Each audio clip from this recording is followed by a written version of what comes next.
চিন্তা ভাবনা।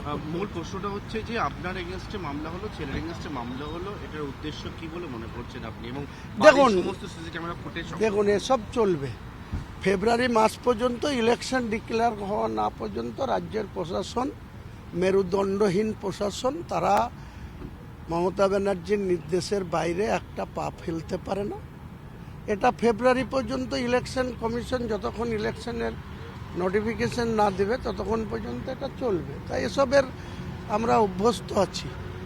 1982 সাল থেকে 2012 সাল নিয়ে গেল বাড়ি, ওটা নিয়ে যাক না, আমরা তো কোনো কি চাইছে পুলিশ, মানে কি মনে পুলিশের ধারণা যে অভিযোগ হয়েছে সেই অভিযোগটা কতটুকু সত্যি কতটা কি সেটা দেখার জন্য তারা এসে প্রথমে চেক করেছিল, তারপরে ওদের যে এক্সপার্ট যারা এসব দেখার তাদেরও বহরমপুর থেকে নিয়ে এসেছিল, তারাও সেরকম করে কিছু তথ্য ওপেন করতে পারেন।